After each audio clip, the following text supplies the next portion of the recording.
you know, rather than go to the doctor, I'm going to go ahead and just hit my pipe. No, that's a bad idea. Bad idea. It's a bad idea.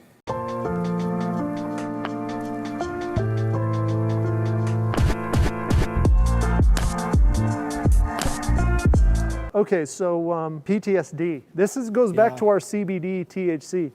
What's your thoughts on medical cannabis and how it helps PTSD? Because the Cannabinoid Review Board has been discussing removing PTSD from the qualifying conditions list.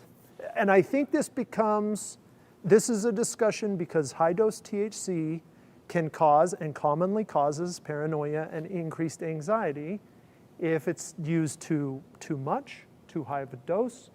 And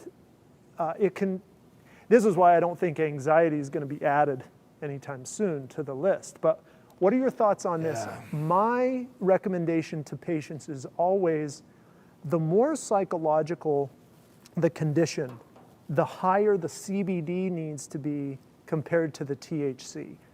This is just a general rule because it's a general rule. In the studies that I've read with PTSD, the ratio is really this 10 to 1, 10 milligrams of CBD to 1 milligram of THC, right? Yep. And here's a product. Here's a good example. I didn't bring this just because it's your product, but it's a tincture. It's 1 to 10, 10 milligrams CBD.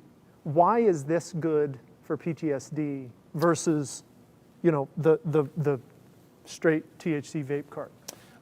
Actually, the reason why I think that one is better is it also has a little bit of CBN in it.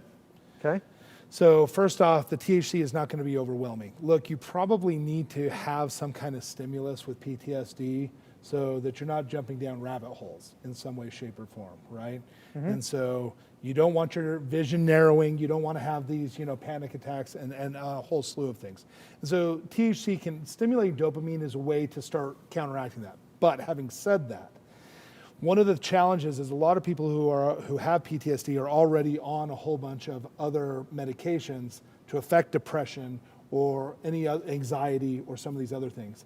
THC can have a very negative outcome when mixed with some of those drugs because what happens is they start affecting the actual same pathways in endocannabinoid receptor system 1.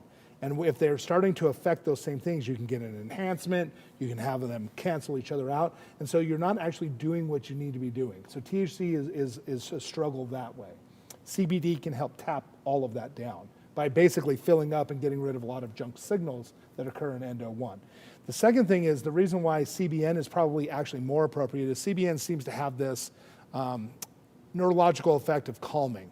Now, some people say, well, it's supposed to help with sleep and I didn't sleep. Well, one of the cool things is the neurotransmitter that it's mimicking, when you're in a wakeful state, it deals with anxiety, and when you're in a sleep state, it actually helps maintain sleep. It doesn't make you sleepy. Okay. Right?